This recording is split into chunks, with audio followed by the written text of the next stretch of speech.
Hello everyone, good evening everybody. Staff selection commission SSC की तरफ से जूनियर इंजीनियर 2025 और 2026 में एक और नया नोटिस यहां पर आ चुका है। आपको ऑफिशियल वेबसाइट पे मिलेगा। होली के उपलक्ष्य में इन्होंने नोटिस दिया है। इनका यह कहना है कि एक स्लाइडिंग मैकेनिज्म का जो एग्जाम पैटर्न है उसके अंदर एक नई चीज हम इंट्रोड्यूस करने जा रहे हैं। इसका नाम है स्लाइडिंग मैकेनिज्म। चलिए जरा समझते हैं, नाम बड़ा हैवी है, इसको समझने की कोशिश करते हैं ये है क्या। तो एसएससी का ये कहना है, 3 तारीख को ये नोटिस आया है। इनका ये कहना है कि स्टाफ सिलेक्शन कमीशन में अभी तक क्या होता आ रहा था कि भैया बहुत सारे डिपार्टमेंट होते हैं, बहुत सारी चीज होती हैं, और हर बार क्या होता है जब भी हम नंबर ऑफ कैंडिडेट्स को कॉल करते हैं डॉक्यूमेंट वेरिफिकेशन के लिए तो कुछ बच्चे डीवी के लिए आते ही नहीं है और कुछ बच्चे आ जाते हैं तो बाद में उसको छोड़ देते हैं। ऐसी सिचुएशन में क्या होता है कि हमारी जो वैकेंसीज होती हैं वो अनफिल्ड रह जाती हैं। तो इनका ये कहना है एसएससी कंडक्ट करता है बहुत सारे एग्जामिनेशन अलग अलग मिनिस्ट्री, डिपार्टमेंट, ऑर्गेनाइजेशन में, और ये देखा गया है कि सब्सटेंशियल नंबर ऑफ वैकेंसी हमेशा अनफिल्ड रह जाती हैं। ठीक है, सब्सटेंशियल नंबर ऑफ वैकेंसीज हमारी जो रहती हैं वो अनफिल्ड रह जाती हैं। और क्यों? क्योंकि कैंडिडेट अपीयर नहीं होते, और इस वजह से एसएससी ये कहना चाह रहा है। तो भैया अगर ऐसा हो जाता तो मुझे लगता है कि आपको वेटिंग लिस्ट क्लियर कर देना चाहिए। सिंपल सी बात है, अगर कोई वैकेंसी अनफिल्ड रह गई तो जो बच्चा वेटिंग लिस्ट में उसको बेचारे को मौका दे देना चाहिए। देश के हर एग्जाम में ऐसा ही होता है। लेकिन ये बोल रहे हैं कि ऐसा पॉसिबल ही नहीं है एसएससी के लिए कि वो मेंटेन कर पाए वेटिंग लिस्ट। इन्होंने साफ तौर पे मना कर दिया कि भैया हमारे बस का नहीं है। ऐसा नहीं है कि ये करना नहीं चाहते, इन्होंने सीधे आज ये बोल दिया कि हमारे बस का ही नहीं है कि हम वेटिंग लिस्ट को कभी मेंटेन कर पाए। भैया ये तो वही वाली बात हो गई, एक बच्चा एग्जाम की तैयारी कर रहा है और पेपर देने के पहले ही बोल देगा कि मेरे से तैयारी नहीं होगी। तो इनका भी यही कहना है।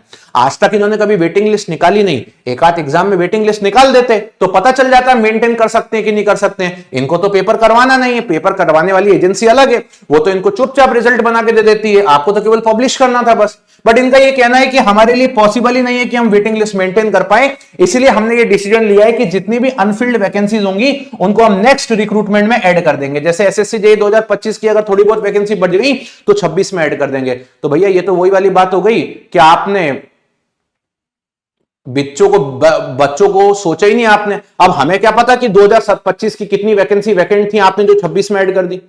हमें क्या पता 27 में कितनी वैकेंसी बची होंगी, आपने उसको 28 में ऐड कर दिया। ये तो हमें पता ही नहीं है। इसको ये लोग बोल रहे हैं स्लाइडिंग मैकेनिज्म।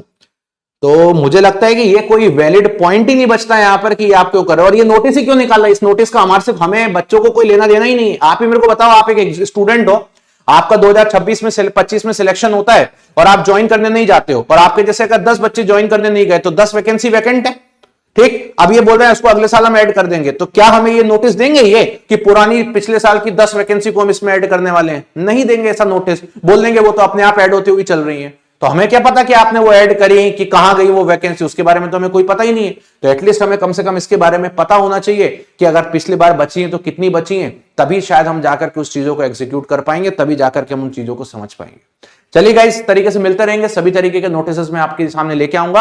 आज से कुछ महीने पहले ही इन्होंने बोला था कि हम वेटिंग लिस्ट निकालेंगे, और आज 3 महीने बाद ये वापस से बता रहे हैं कि हम वेटिंग लिस्ट नहीं मेंटेन कर पाएंगे। कभी बोलते हैं वेटिंग लिस्ट निकालेंगे, कभी बोलते हैं नहीं कर पाएंगे। अभी इनको समझ में आया है कि वेटिंग लिस्ट हम नहीं निकाल पाएंगे, तो अब अपन इस बात को ही मानते हुए आगे चल देंगे, और अपन इसके अलावा कर भी कुछ नहीं सकते। चलिए, so thank you so much, bye bye, take care and love you everybody. Comment box में जरूर बताइएगा कि आप क्या सोचते हैं।